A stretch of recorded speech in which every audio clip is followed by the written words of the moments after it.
Jerusalem. This ancient city lies at the very heart of the Israel-Palestinian conflict. And we've seen many times how just a small change on the ground here can quickly lead to a flare-up and to violence. So what happens here really does matter. Jerusalem's got great religious significance, of course. Its old city has some of the holiest sites for Jews, for Muslims, and for Christians. But it's got great political significance too. Most Israelis see Jerusalem as their eternal, undivided capital.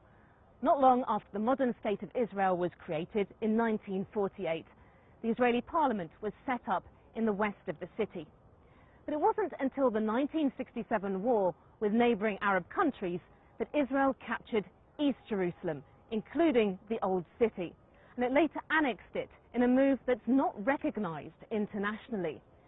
Israeli leaders often vent their frustration that there's not recognition of full Israeli sovereignty over Jerusalem, particularly from international allies. Of course, Palestinians see things starkly differently. They want East Jerusalem as their capital. And that's part of the long-standing international formula for peace here, known as the two-state solution. Basically, the idea that an independent Palestinian state would be created alongside Israel, along the boundaries that existed before 1967. It's written up in UN resolutions. About a third of Jerusalemites are Palestinians. Some of them come from families that have been here for centuries. And there are lots of ongoing tensions, particularly over the expansion of Jewish settlements in the east of the city. They're seen as illegal under international law, but Israel disagrees. For decades, the international community has been saying that any change in the status of Jerusalem can only come about as part of a negotiated peace deal.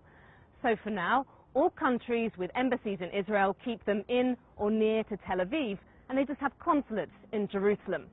But President Trump is insisting that he does want to move his embassy to Jerusalem. And he's also said that he's pursuing the ultimate deal of peace between Israel and the Palestinians, although he's not committed to conventional ways of achieving it. So I'm looking at two-state and one-state, and I like the one that both parties like. I'm very happy with the one that both parties like.